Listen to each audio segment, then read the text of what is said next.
अरविंद केजरीवाल को मिली supreme court से बड़ी राहत। अरविंद केजरीवाल को इंतखाबी मुहिम के लिए अबूरी ज़मानत मिल गई है। केजरीवाल ने जुलाई तक का वक्त मांगा था, लेकिन उन्हें अदालत से 1 जून तक की ही ज़मानत मिल गई। अब उन्हें 2 जून को खुद सुपुर्दगी इख्तियार करनी पड़ेगी। अरविंद केजरीवाल ने इंतखाबात में सुप्रीम कोर्ट से मिलने वाली राहत का फ़ायदा उठाने से पीछे नहीं हटेंगे। वो न सिर्फ हमदर्दी के वोट हासिल करने की कोशिश करेंगे, बल्कि इस हकीकत से भी फ़ायदा उठाने की कोशिश करेंगे कि अदालत ने ईडी की मुखालिफत के बावजूद उन्हें ज़मानत दी। जैसे मामले में जिसमें केंद्र की पूरी सरकार, उनकी पूरी आर्टिलरी, पूरी मशीनरी एक मुख्यमंत्री को जेल में रखना चाह रही थी, और ऐसे मामलों में जहां पे महीनों महीनों बिना सबूतों के लोगों को जेल में रखा गया, उनकी इंटरिम बेल 40 दिन में होना मुझे लगता है कि कोई चमत्कार से बड़ा ही कुछ है।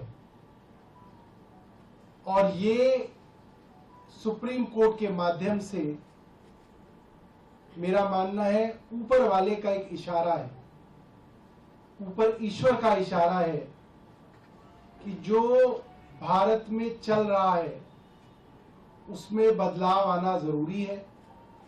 और मेरा मन कहता है कि ये अपने भक्त अरविंद केजरीवाल जी के लिए बजरंग बली हनुमान जी का आशीर्वाद है कि एक चमत्कार की तरह आज वो जेल से बाहर आएंगे। और मुझे लगता है कि इसका बड़ा मकसद है, ये कोई साधारण बात नहीं है, ये बहुत असाधारण बात है जो हो रही है। और एक बड़े मकसद के लिए अरविंद केजरीवाल जी जेल से बाहर आ रहे हैं, और आपको कुछ दिनों के अंदर दिखेगा कि देश के अंदर अब बड़े बदलाव इनकी रिहाई के साथ दिखने लगेंगे। बहुत बहुत धन्यवाद।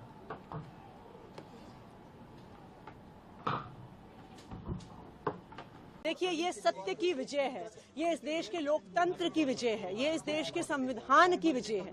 भारतीय जनता पार्टी ने इस देश में तानाशाही खड़ी करने के लिए कोई कसर नहीं छोड़ी है। जिस प्रकार से विपक्ष पे हमला हो रहा है, जिस तरह से ईडी और सीबीआई का प्रयोग हो रहा है, जिस तरह से चुनाव की घोषणा के बाद एक चुने हुए मुख्यमंत्री को जेल में डाल दिया गया, लेकिन मैं सुप्रीम कोर्ट का धन्यवाद करती हूँ कि सुप्रीम कोर्ट सामने आया लोकतंत्र को बचाने के लिए, संविधान को बचाने के लिए।